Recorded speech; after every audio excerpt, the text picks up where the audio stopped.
말씀 봅니다. 이 시간 하나님께서 우리에게 주시는 말씀은 구약성경 창세기 25장 1절부터 11절까지 말씀입니다. 창세기 25장 1절부터 11절까지 말씀입니다. 저와 여러분이 한 절씩 번갈아 가면서 읽도록 합니다. 제가 먼저 1절 읽습니다. 아브라함이 후처를 맞이하였으니 그의 이름은 구두라라.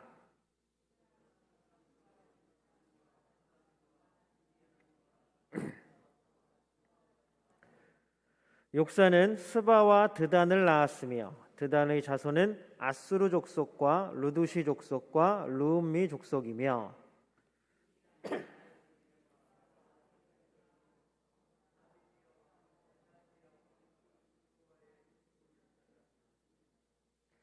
아브라함이 이삭에게 자기의 모든 소유를 주었고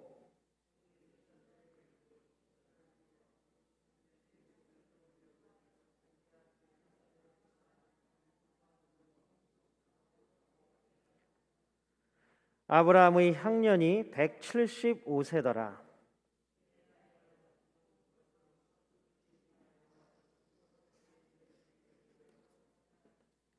그의 아들들인 이삭과 이스마엘이 그를 마므레 앞 헷 족속 소알의 아들 에브론의 밭에 있는 막벨라 굴에 장사하였으니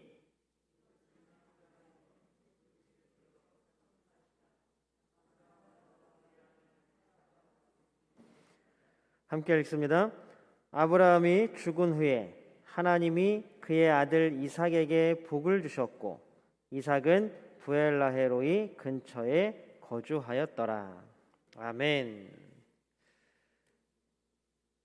예배하기 위해 모인 모든 분들에게 하나님의 놀라운 은혜가 넘치기를 주님의 이름으로 축복합니다. 이 시간 예배 가운데 임재하시는 하나님 만나시기를 또한 주님의 이름으로 소망합니다. 우리 앞에 있는 모든 분들, 함께 예배하는 모든 분들과 함께 인사 나눌까요? 우리 사랑합니다. 축복합니다. 네. 감사합니다. 가끔씩 이렇게 예배 때 뵈면 반갑고 좋죠. 안 반가우신 거 대답이 없으시고 우리 이 마음을 가지고 하나님께 우리 믿음의 고백 올려드립니다. 우리 두 손을 하나님께 번쩍 들고 함께 믿음의 고백 올려드립니다. 하나님 좋습니다. 감사합니다. 사랑합니다. 하나님이 하시면 무엇이든지 다 이루어집니다. 하나님 좋습니다. 감사합니다. 사랑합니다. 하나님이 하시면 무엇이든지 다 이루어집니다. 아멘. 하나님께 영광의 박수 올려드립니다. 우리 지난 6월부터 계속 수요일마다 지금까지 창세기를 보고 있습니다. 그 시작이 12장 1절이었죠. 아브라함이 하나님의 음성을 듣고 자기의 고향 하란을 떠나는 것이었습니다. 우리가 지금까지 아브라함을 계속해서 살펴보고 아브라함을 통해서 하나님의 은혜가, 하나님의 사랑이 어떠한 것인지, 하나님의 약속이 어떤 것인지를 계속 살펴보았습니다.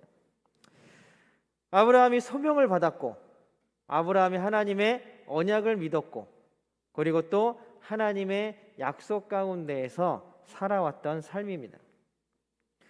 참 놀랍지 않습니까? 처음에부터 충격적인 일이었죠. 하나님의 말씀 한마디에 지금까지 살아왔던 고향 땅을 과감하게 버리고 한 번도 가본 적이 없는 땅을 향해 나아가는 아브라함의 결기. 뭐라고 할까요? 우리말로 하면 믿음이라고 할 수 있겠죠. 그 믿음의 결단이 우리에게는 대단해 보이고 굉장히 큰 믿음의 사람처럼 보였습니다. 그러나 그러다가도 가뭄이나 어려움 때문에 이리저리 피해 다니고 도망 다니면서 심지어 자신이 살기 위해 아내까지도 속이고 팔아먹는 걸 부끄러워하지 않는 아브라함의 모습들을 또한 보기도 했습니다. 그의 유약함, 그의 약함, 그의 인간적인 면모에 실망하기도 했고 우리와 같은 사람이구나 라는 모습에 안심되기도 했습니다. 나만 그런 게 아니구나. 성경에 나와 있는 아브라함이라는 믿음의 조상이라는 아브라함도 그렇게 살았구나. 나하고 똑같은 사람이구나. 여러분 안심이 되시죠? 네.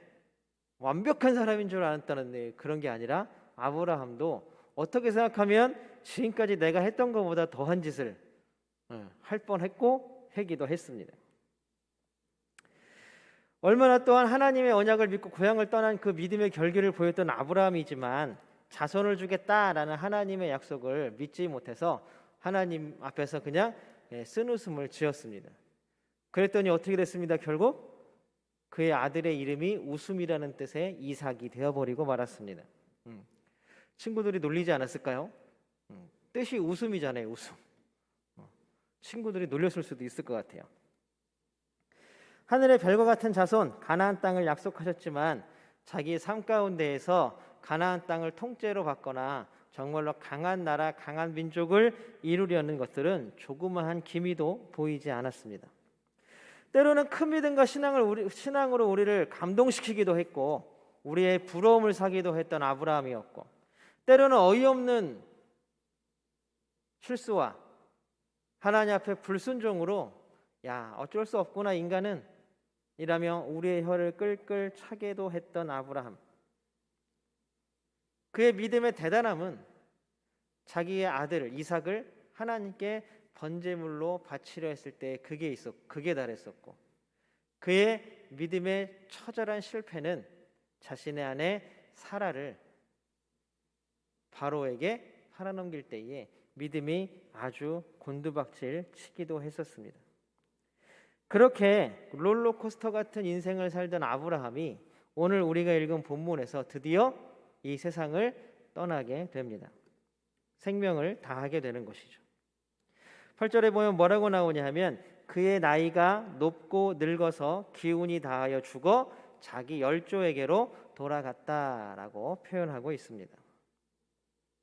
아브라함의 삶은 지금까지 우리가 살펴본 것처럼 이랬다가 저랬다가 왔다 갔다 했습니다. 믿음과 불신앙의 사이, 순종과 불순종의 사이를 왔다 갔다 했습니다. 그게 아브라함의 삶이었습니다. 그러나 그와 함께하는 하나님의 약속은 변한 적이 한 번도 없었다라는 사실입니다. 하나님은 하나님의 때에 하나님의 방법으로 하나님께서 약속하신 그 약속들을 이루어 가셨다라는 사실입니다. 영원히 변하지 않는 약속, 아브라함에게 주신 약속은 지금 이 땅을 살아가는 우리들에게도 고스란히 전해지고 있습니다. 우리 또한 아브라함으로부터 지금까지 이어져 내려오는 하나님 언약의 상속자입니다. 그런 의미에서 우리의 삶은 아브라함의 삶과 비교해 봤을 때 여러분 어떠십니까? 최소한 나는 아브라함보다는 나은 것 같다. 자신하실 수 있으십니까? 아니면 아무리 내가 성경을 읽어봐도 12장부터 25장까지 쭉쭉쭉 읽어봐도 내가 아브라함만큼은 못 되는 것 같다. 아니 내가 다시 보니까 아브라함이 나랑 좀 비슷한 것 같다. 여러분들의 위치는 어디에 있습니까? 여러분들은 어떠신 것 같아요? 우리 손들기 한번 해볼까요? 난 아브라함보다 낫다. 아무도 없네요. 난 아브라함과 비슷한 것 같다. 아무도 안 계시네. 나는 아브라함보다 못하다. 한 분, 두 분, 세 분. 나머지 분들은 뭐예요? 나는 노 코멘트 대답하지 않겠다. 비밀이다. 하나님만이 아시겠죠. 하나님만이 아시겠죠. 어쨌거나 지금 아브라함은 오늘 죽음을 맞습니다. 재미있는 것은 이 죽음을 맞기 전에 아브라함에 대한 기사가 딱 단편적으로 1절부터 4절까지 나오는데 재미있는 기사예요. 뭐냐면 아브라함이 뭘 해요? 재혼을 해요. 재혼을. 100세에 이삭을 얻었고 아내가 죽었고 얼마 지나지 않았는데 아들 이삭을 결혼시키고 얼마 지나지 않았는데 재혼을 해요. 아브라함이 쿠처를 맞았다라고 얘기를 합니다. 여기 생각해 보세요. 이해가 가세요? 이해가 가세요? 아니 사라의 기에 눌려서 지금까지 여러 여성을 못 건드렸을까요? 그렇죠. 하갈도 쫓겨났죠. 결국에는. 그런데 놀라운 것은 아브라함이 후처인 그두라를 통해서 많은 아들들 후손들을 남겼다라는 것입니다. 어떤 목사님들은 이걸 가지고 그런 얘기를 해요. 결국 아들을 못 낳은 건 아브라함의 탓이 아니라 누구 탓이다? 사라 탓이다 라는 말을 하는 사람들이 있어요.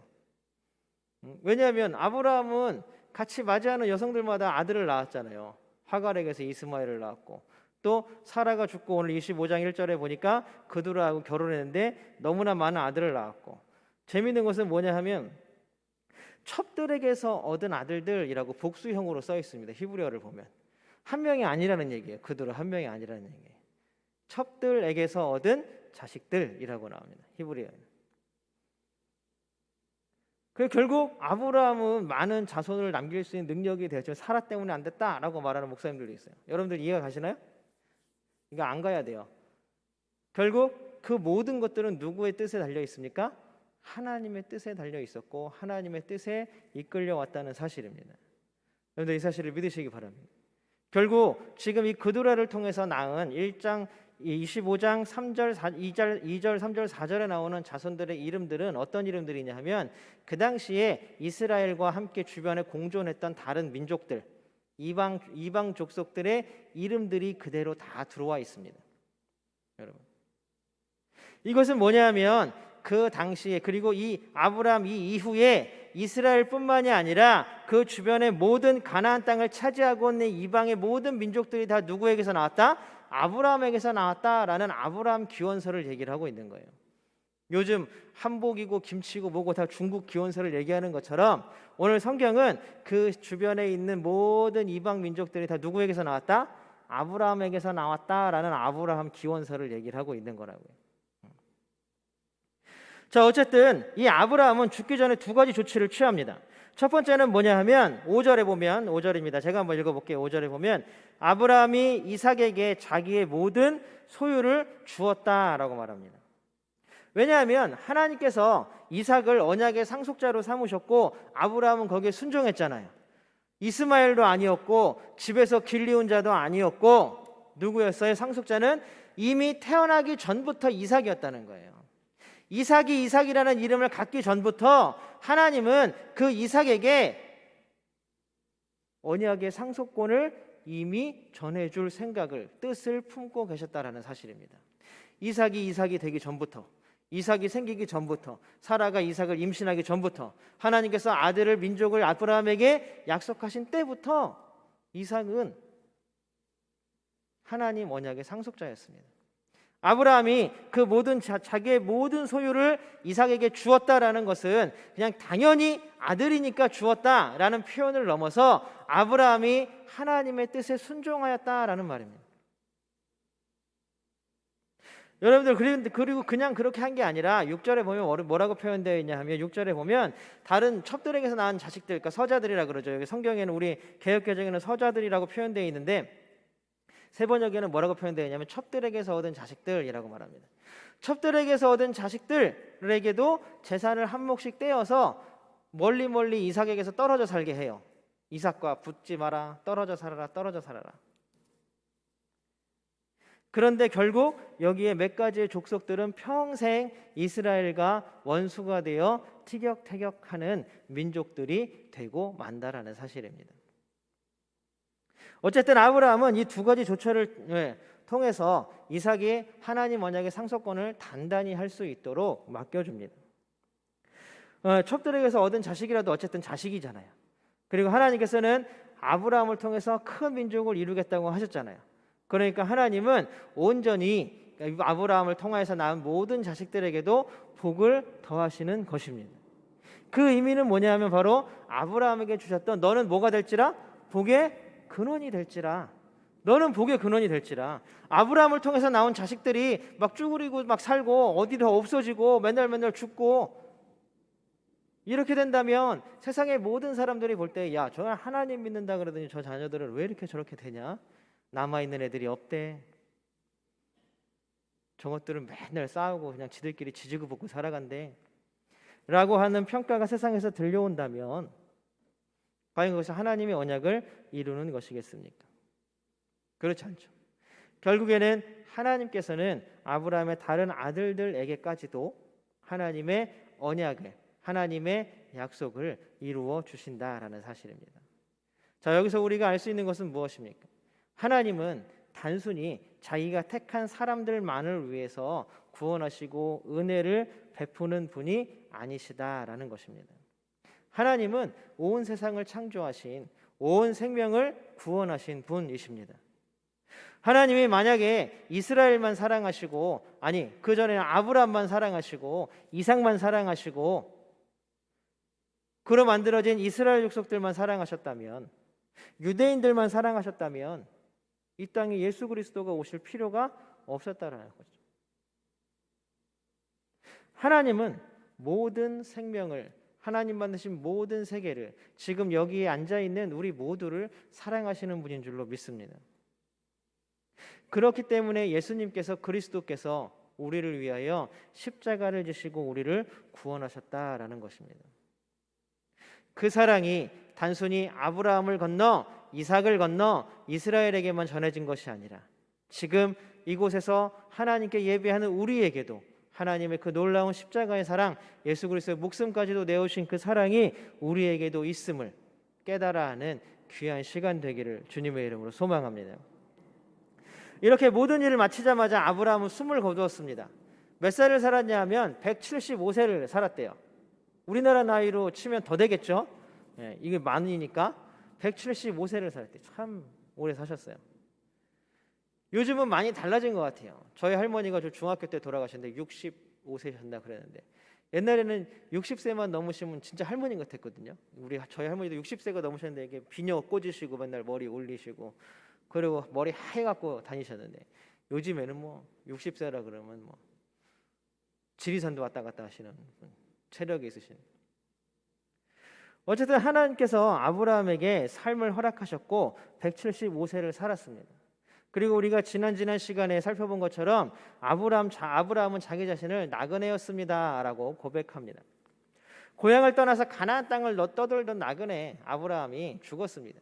어떻게 보면 사실 다른 사람들이 봤을 때 별거 아니잖아요. 그냥 뭐 집도 절도 없이 떠돌아 살던 사람이 죽었어요. 아, 그냥 갔나 보다. 아, 그 아브라함 좀 부자긴 했지. 근데 뭐 집도 절도 없이 여기저기 떠돌아다니던 사람이었는데 뭐 그게 도대체 무엇이 중요하고 어떤 것이 중요합니까? 나그네가 사실 타지에서 떠돌다 죽으면 어떻게든 그 시신은 어디로 돌아가야 하냐면 고향으로 돌아가야 했습니다. 그 당시에 요셉이 자신이 우리가 나중에 살펴보겠지만 자신이 죽기 전에 했던 마지막 유언이 뭐냐 하면, 나중에 이 땅을 떠나서 가나안 땅으로 돌아갈 때에 내 유고를 가지고 올라가라 라고 유언을 남깁니다. 그 정도로 타지에서 죽는 것을 굉장히 두려워하고 극히 싫어했습니다. 어쨌든 애굽은 요셉과 그 형제들의 고향이 아니었기 때문에 가나안 땅으로 가는 것이 그에게는 소원이었겠죠. 예전에 제가 섬기던 교회에 어느 날 나이가 지게 사신 노부부가 등록을 하셨어요. 세가족으로. 제가 그때 세가족 담당이었어서 이제 예배가 끝나고 같이 이제 앉아서 이야기를 나누었습니다. 어떻게 나이가 지다신데 이렇게 이사 오셨어요? 그때 이사 왔대요. 그래서 막 이런저런 얘기를 하시는데 보니까 미국에서 이사 오신 거예요. 미국에서. 젊었을 때 아무것도 없이 두 분이서 그냥 맨 땅에 미국으로 가신 거예요. 맨 땅에. 미국에서 평생을 정말 바쁘고 어렵고 힘들게 살았죠. 그래서 열심히 해서 하나님 또 은혜를 베푸셨는지 또 안정적인 삶을 이루고 자녀들도 이제 원하는 삶을 살고 평안해졌다고 합니다. 그때 서울이 아니죠. 수원으로 이사 오신 지가 그때 연세가 남편분이 88세인가 그러셨어요. 그리고 이제 오셨는데 그 왜 오셨어요? 근데 자녀들 다 거기 미국 사시잖아요. 그때 자녀들 다 미국 산대요. 서울에는 한국에는 연고가 없으시대요. 이제는 더 이상. 근데 왜 오셨어요? 그랬더니 딱 이제 돌아가실 생각을 하니까 미국에서 내가 이 땅에서 평생을 살아왔지만 더 한국에서 살아온 시간보다 미국에서 살아온 시간이 더 길지만 갑자기 그 미국 땅에서 죽는다라고 생각하니까 너무 서글펐대요. 너무 서글펐대요. 그래 가자. 미국으로 떠날 때하고는 너무나 다른 수원이었지만 그래도 오셨는데 너무 행복하다는 거예요. 아는 지인도 없고 두 분이 딱 와갖고 사시는데 너무 행복하시다. 회귀 본능일까요? 고향을 찾는 것 말입니다. 아브라함도 다시 죽기 전에 자신의 고향인 하란으로 돌아가고 싶었을까요? 그러나 놀랍게도 아브라함은 하란으로 돌아가지 않았고 돌아가고 싶은 마음도 없었던 것 같습니다. 우리 9절을 보면 우리 세 번역에 뭐라고 되어 있냐면 그의 아들 이삭과 이스마엘이 아브라함을 막벨라 굴에 장사했다라고 말합니다. 막벨라 굴은 여러분 어떤 굴입니까? 이미 먼저 누가 누워 있어요? 아브라함의 아내인 사라가 누워 있지 않습니까? 그리고 우리가 막벨라 굴을 얘기를 하면서 그 굴을 어떤 굴이라고 같이 나누었죠? 하나님께서 가나안 땅을 주시겠다라는 그 언약의 희망, 소망을 보여주는 땅이라고 이야기를 했습니다. 땅 한 편 갖지 못하고 떠들던 아브라함이 가나안 땅에서 처음으로 얻은 땅이 바로 막벨라 굴이었습니다. 이 땅을 통해서 민족과 땅에 대한 언약의 소망을 아브라함은 바라보았던 것입니다. 그렇습니다. 아브라함의 고향은 하란이 아니라 어디입니까? 바로 이곳 가나안 땅입니다.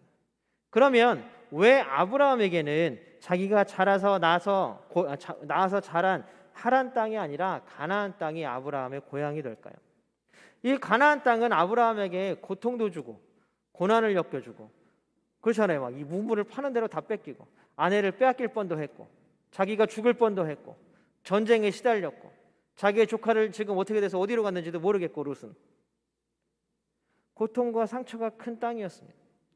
심지어는 자신의 아들마저도 제물로 바치라고 했던 땅이 바로 이 가나안 땅입니다. 그럼에도 불구하고 아브라함은 하나님의 약속 하나만 믿고 이 땅에 몸을 눕힌 것입니다. 여기가 내 고향이다.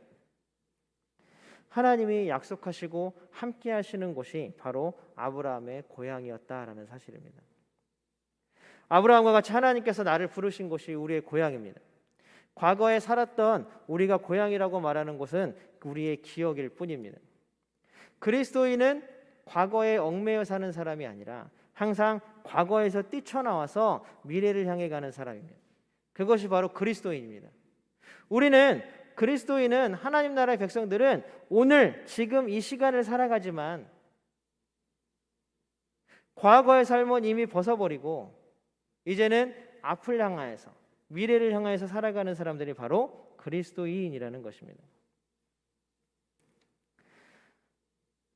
우리에게 과거란 하나님 만나기 이전의 삶을 이야기합니다.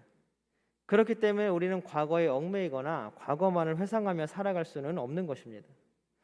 여러분들 과거를 자꾸 그리워하고 내가 옛날에 그랬는데 내가 옛날엔 이랬는데 옛날엔 이래서 행복했는데 좋았는데 기뻐하는데 즐거워하는데 이 끝이 어딘지 아십니까?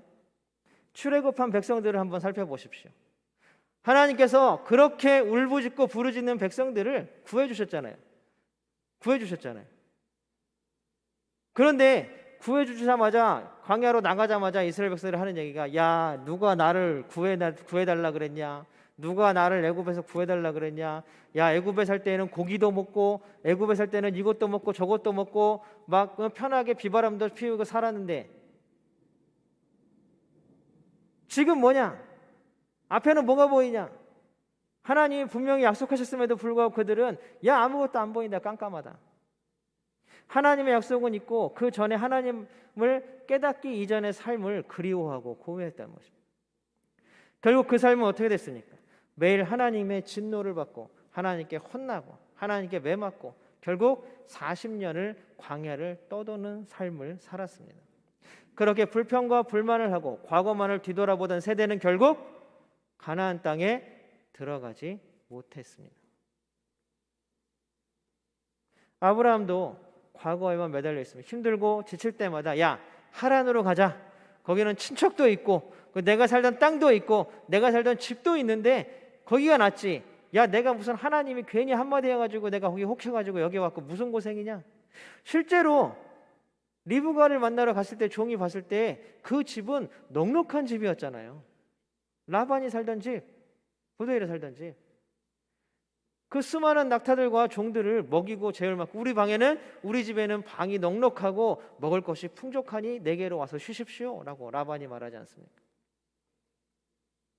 그래 거기 살았으면 풍족했을 텐데 내가 왜 가나안 땅에 왔고 이 고생을 하나? 그러나 아브라함은 한치의 물러섬도 없이 하나님의 약속을 믿고 그 땅을 살아가는 사람이었다라는 것입니다.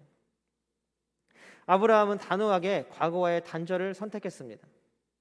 자신의 며느리를 구할 때에도 종에게 부탁했던 게 무엇이었습니까? 우리 아들 이삭을, 거기서 며느리를 못 구할지라도, 거기서 원하지 않더라도 우리 아들 이삭을 하란으로 데리고 가지 마라.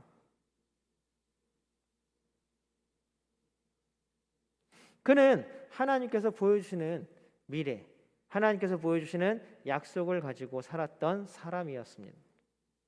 여러분, 우리는 무엇을 가지고 살아가십니까?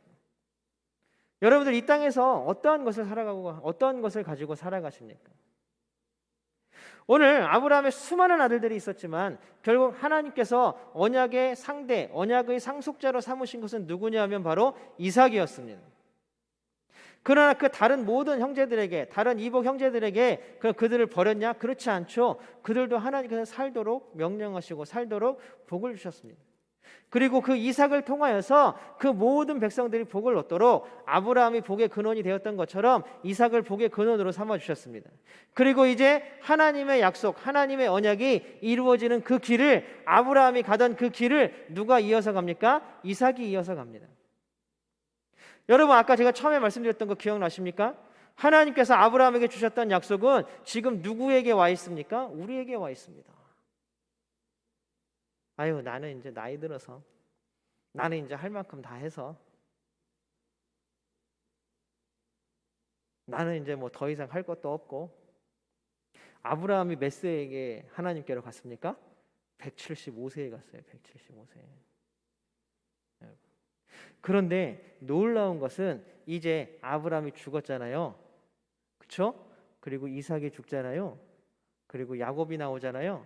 이제 하나님이 자기 자신을 뭐라고 계시하냐 하면 아브라함의 하나님, 그 다음에 이삭의 하나님, 그리고 더 후대에는 야곱의 하나님, 그리고 더 후대에는 이스라엘의 하나님이라고 얘기를 하십니다. 아직 아브라함도 살아있고 하나님 나라에서, 이삭도 살아있고 야곱도 살아있고 이스라엘의 모든 믿음의 선진들이 살아있습니다. 그 약속들은 계속해서 이어져 오고 지금도 이루어져 가고 있는 것입니다. 그럼 그 약속들은 누구를 통해서 이루어져야 돼요? 지금 여기에 있는 나를 통해서 이루어져야 하는 것입니다. 여러분, 하나님께서는 우리를 하나님께서 불러가시기 전까지는 하나님께서 나에 대해서, 여러분에 대해서 원하고 바라시는 것이 있는 줄로 믿습니다. 뭐냐면 바로 하나님 나라를 이루어가는 약속입니다. 여러분들의 고향은 어디이십니까? 저는 대답이 나올 줄 알았는데 바로 여기예요. 우리가 하나님께서 부르셔서 나온 이곳, 바로 이곳이 우리의 고향인 줄로 믿습니다. 그리고 곧 하나님께서 이곳을, 이 땅을 우리에게 주시는 약속을 이루어 주실 줄로 믿습니다. 아멘. 우리가 살아가는 곳, 이 땅에 하나님 나라가 온전히 임하는 그날까지 우리에게 맡겨주신 사명들을 감당하고 함께 기도하고 함께 사랑을 나누며 지켜가는 것, 그 약속을 믿고 한 걸음 한 걸음 나아가는 것, 그것이 바로 우리가 해야 될 일인 줄로 믿습니다. 그 놀라운 사랑과 은혜, 우리 가운데 지금도 여러분들 풍성히 채워주심을 믿습니다. 우리 마음에 뭐가 있어야 돼요? 하나님께서 주신 사랑과 믿음이 있어야 돼요. 사랑하는 성도 여러분, 하나님의 약속은 아브라함을 넘어서 이삭에게로 흘러갑니다. 이제 곧 그 상속권 다툼이 이제 야곱과 에서를 통해서 나타날 정도로 그 복의 상속권은 놀라운 힘을 가지고 나타납니다. 그리고 그 놀라운 복의 상속권, 하나님 언약의 상속권은 지금 이 땅을 살아가는 우리들에게도 동일하게 상속되어집니다. 여러분들 모두가 다 믿음의 상속자인 줄로 믿으시기 바랍니다. 그렇다면 우리는 믿음의 상속자로서의 삶을 살아가야 합니다.